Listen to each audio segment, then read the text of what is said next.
process. We're going to find the GCF, the greatest common factor, and the least common multiple using the division ladder for the numbers 144 and 120. So write in your notebook, find the GCF and LCM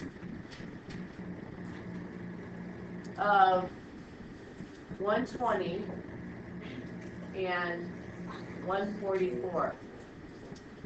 So first step, we're going to follow the steps over here. Remember on the left side of the paper? Step 1 was to take out a common factor and divide. Just a second, Josie. So before you do step 1, you have to set your problem up. So put the two numbers next to each other with some space between them and draw a vertical line and then draw this little box thing. Yes, if I'm blocking you, you can move up. Was that your question? No. So far, so good? Okay, so step 1, Gage, what do I do? Find a common factor between the two. Perfect. Just pick a common factor, any common factor. What's the easy one? 12. 12. Good. Okay, so 120, you're going to do division here. 120 divided by 12, Gage, is what? 10. Good. So you put the answer here. Now you do the same thing with 144 divided by 12. What's 144 divided by 12? 12. Good. 12. Okay. So Alex, Hart, now you go to step 2. What's step 2 say over here? Step 1 until the only common factor is 1. Good. So repeat step 1 until the only common factor is 1. So can you find a common factor between 10 and 12? 2. So you put it here. What's 10 divided by 2? 5. Perfect. And what's 12 divided by 2? 6. Great. Okay, Alex Santee. Up. What do we do next?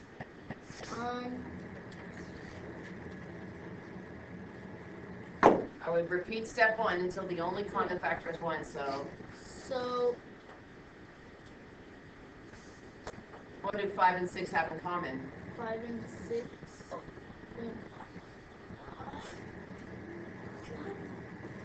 One more. The only common factor that they have It's 1. is 1, right? Yeah.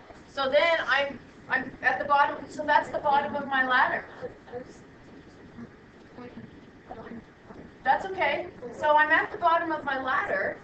So I take the bottom number on the right and multiply it by the top number on the left, or take the bottom number on the left and multiply it by the top number on the right. You're going to get the same answer. Josie. So wouldn't you have to then write down 1? Or No. could it No. be 120 or 144, right? That's all you need to do. So 6 times 120. What's 6 times 12? Ava? Question or answer? I found the answer to 5 times 1. Okay. So hold on to that thought, Ava. What's 6 times 120? Savannah? 6 times 12 is 72. Right. 6 times 12 is 72. So 6 times 120 then is, Savannah? 720, right? And then Ava did 6 times 144. And what'd you get, Ava? 720. So it doesn't matter. You can do either one. Wouldn't it be That's the least common multiple. 144? Oh, that's what I meant. Yeah. That's what she meant too. I said 6, but I meant 5. I didn't listen very carefully. Thank you. Okay, so that's the least common multiple. What about Ethan? How did we find the greatest common factor?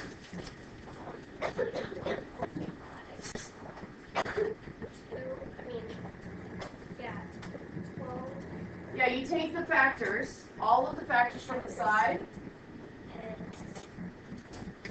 and you multiply them. So 12 times 2 is 24. So here's the thing, you guys. I wanted to do the same problem differently and show you that it doesn't matter if you start with the same factor. I'm going to do the same problem, but I'm going to do it differently. So Should we write this in our notebook still? you can watch, and you don't have to write this one down. You can if it helps you. So we're going to do the exact same problem. 120 and 144, but what if you didn't know 12 went into both of those, and you used 2? Then half of 120 is what? 60, right? So you could put 60 here, and do you know, Evie, what half of 144 is? It starts with a 7. 72. Good. And you could say, well, I'm just really good at even numbers, so I'm going to use 2 again. Half of 60 is 30. Half of 72 is 30. What is it then? 36. And then you could say, well, I feel pretty comfortable with 6s. So 30 divided by 6 is 5. And 36 divided by 6 is 6. And I get the same thing in the end. So it doesn't matter how I start. Do you get that? But it's a lot better than making a list of 120 and 144 with all of their multiples until we get all the way up to 720, right? That would be a long list. So this is a nice shortcut. This is the thing you're going to use on your worksheet tonight, okay? I'm going to save this as the division ladder. You can look